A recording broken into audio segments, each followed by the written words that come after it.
Assalamualaikum warahmatullahi wabarakatuh. Mohon izin dosen. Kami dari kelompok 3 mata kuliah Kapita Selekta izin memperkenalkan diri.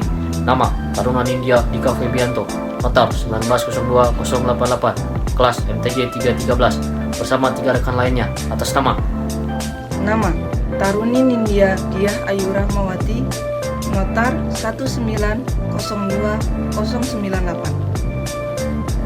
Nama Taruni Nindya Ifni Kusnul Latifah, Notar 1902150. Nama Taruna Nindya Muhammad Glenn Ilyasa, Notar 1902241. Pada kesempatan kali ini, saya akan membahas mengenai massa. Massa adalah suatu bentuk kumpulan individu-individu yang di dalamnya tidak terdapat interaksi, dan pada kumpulan tersebut tidak terdapatnya struktur, dan pada umumnya massa terdiri dari orang banyak yang berlangsung lama. Sementara itu, selanjutnya akan menjelaskan mengenai psikologi massa. Pertama, psikologi adalah ilmu tentang perilaku dan proses mental. Sementara massa dapat diartikan sebagai bentuk kolektivitas dan kebersamaan. Oleh karena itu, psikologi massa akan berhubungan dengan perilaku yang dilakukan secara bersama-sama oleh sekelompok massa. Selanjutnya, saya akan menjelaskan mengenai ciri-ciri massa. Pertama, orang-orang anonim dan heterogen. Yang kedua, tidak terdapatnya interaksi. Yang ketiga, tidak mampu bertindak secara teratur. Yang keempat, memiliki sikap yang kurang kritis. Yang kelima, mudah dipengaruhi oleh aktor di balik massa tersebut. Baiklah, saya di sini akan melanjutkan presentasi yang telah disampaikan oleh rekan saya yang bernama Taruna Nindya Dika Febianto. Jenis massa. Jenis massa dapat dilihat dari bentuknya. Yang kedua, dapat dilihat dari aktivitasnya. Yang ketiga, dapat dilihat dari jumlah orang di dalam massa. Yang keempat, dapat dilihat dari waktu terbentuknya. Yang kelima, dapat dilihat dari tingkatan keyakinan anggota terhadap kelompoknya. Yang keenam, dapat dilihat dari penyebaran massanya. Yang pertama, dapat dilihat dari bentuknya. 1. Massa yang tidak terorganisir secara formal atau massa yang abstrak. Massa yang tidak tersusun, yaitu massa yang belum terikat oleh satu kesatuan norma dan tujuan, namun berkumpul dalam adanya dorongan, perhatian, dan kepentingan yang sama, serta sewaktu-waktu dapat bubar dengan sendirinya. Contohnya, massa yang berkumpul di pemakaman korban peristiwa Trisakti. Yang kedua, massa terorganisir secara formal atau massa yang konkret. Massa yang tersusun, yaitu massa yang sudah terikat pada satu kesatuan norma, tujuan, mempunyai struktur yang jelas, dan terbentuk dalam suatu organisasi dengan pembagian kerja yang pasti, serta mempunyai potensi yang dinamis atau mempunyai fungsi gerakan. Contohnya, Forum Komunikasi Kota, Forum Komunikasi Senat Mahasiswa Jakarta. Dilihat dari aktivitasnya, A.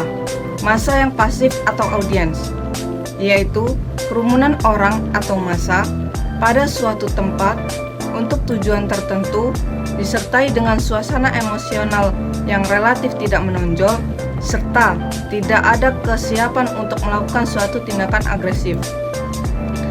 B. Massa yang aktif atau mood, yaitu kerumunan orang atau massa pada suatu tempat untuk tujuan tertentu, disertai dengan suasana yang emosional yang tinggi dan siap untuk melakukan tindakan agresif atau merusak dan menyerang. Massa yang aktif dibagi menjadi 3. A. Massa agresif atau agresif mood. B. Massa yang melarikan diri atau escape mood. C. Massa yang ekspresif atau ekspresif mood. Di sini saya akan melanjutkan presentasi rekan saya tentang jenis massa. Jenis massa yang selanjutnya dilihat dari jumlah orang di dalam massa. Terbagi menjadi 2, yaitu massa besar serta massa kecil. Untuk massa besar adalah massa baik terorganisir maupun tidak terorganisir, bersifat pasif maupun agresif, di mana jumlah anggotanya sangat banyak dan terdiri dari individu-individu atau kelompok-kelompok individu yang berkumpul karena adanya dorongan, perhatian, dan kepentingan yang sama. Contohnya, massa yang berkumpul di sekitar jembatan Semanggi pada tanggal 13 November 1999. Untuk massa yang selanjutnya yaitu massa kecil, yaitu massa baik terorganisir maupun tidak terorganisir, bersifat pasif ataupun agresif, di mana jumlah anggotanya relatif kecil dan terdiri dari individu-individu atau beberapa banyak individu yang berkumpul karena adanya dorongan, perhatian, dan kepentingan yang sama. Contohnya, massa kelompok Ibu Peduli yang memberikan bunga kepada pengemudi mobil di Bundaran HI. Untuk jenis massa yang selanjutnya dilihat dari tempat terbentuknya, terbagi menjadi dua, yaitu massa yang telah lama terbentuknya serta massa yang baru terbentuknya. Untuk massa yang telah lama terbentuknya adalah massa yang telah berkumpul dalam waktu relatif lama sehingga rasa memiliki dan solidaritas sebagai suatu kelompok telah terbentuk dan sulit untuk dihilangkan. Misalnya, anggota PDI Perjuangan, anggota P3, senat mahasiswa suatu universitas. Untuk massa yang selanjutnya, massa yang baru terbentuk adalah massa yang relatif baru berkumpul sehingga belum memiliki rasa solidaritas sebagai suatu kelompok. Misalnya, massa yang berkumpul menyaksikan pawai di jalan atau kecelakaan lalu lintas atau kebakaran.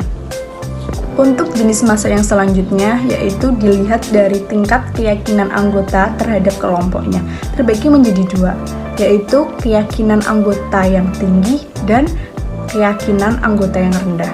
Untuk keyakinan anggota yang tinggi adalah massa yang yakin akan arah dan tujuan gerakan kelompoknya, di mana kondisi ini sangat dipengaruhi oleh lama terbentuknya dan terlibatnya anggota tersebut dalam kelompok. Misalnya, massa pendukung P3.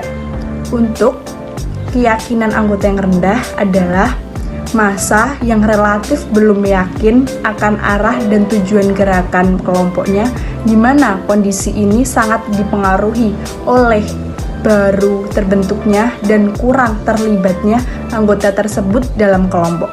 Misalnya, massa yang terbentuk pada saat kecelakaan lalu lintas. Baiklah, di sini saya akan melanjutkan presentasi dari Taruni Nindya Ifni Husnultifah. Yaitu dilihat dari penyebaran massa. Yang pertama, massa yang terpusat, yaitu massa yang berkumpul di suatu tempat atau di bawah komando seorang pemimpin. Contohnya, buruh yang sedang melakukan unjuk rasa.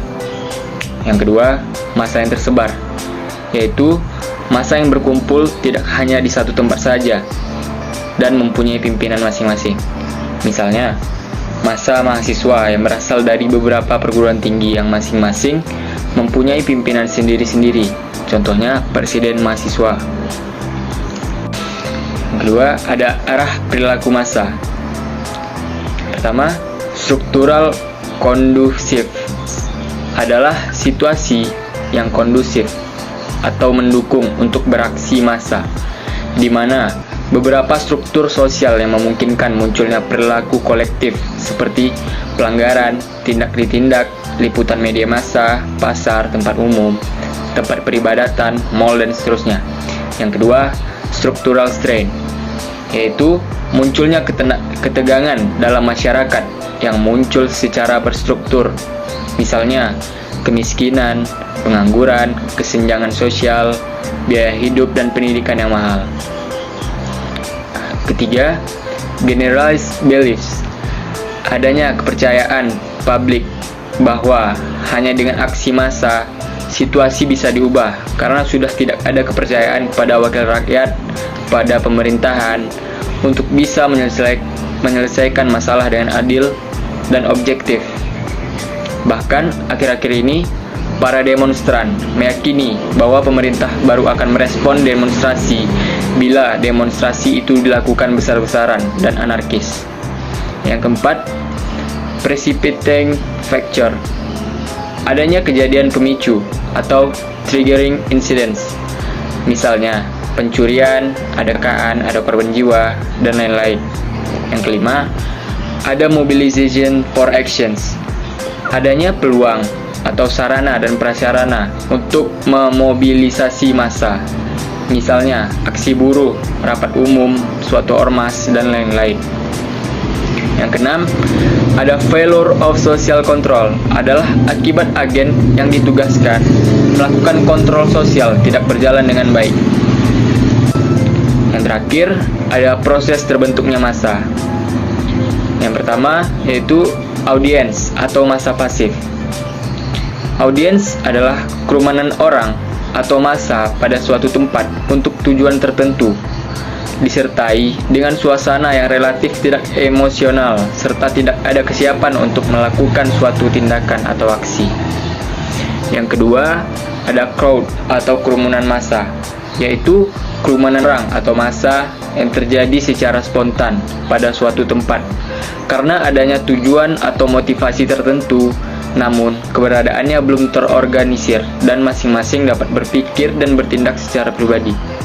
Yang ketiga, ada mob atau massa yang aktif, yaitu kerumunan orang atau massa pada suatu tempat untuk tujuan tertentu, disertai dengan suasana emosional dan siap untuk melakukan tindakan atau aksi agresif seperti merusak, menyerang, dan lainnya.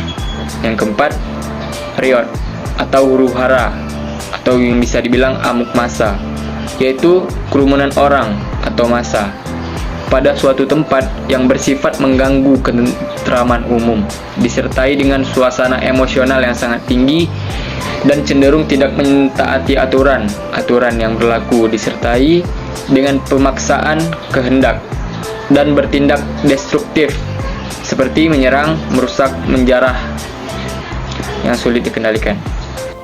Sekian yang dapat kelompok kami sampaikan. Mohon maaf bila terjadi banyak salah maupun kata. Wassalamualaikum warahmatullahi wabarakatuh.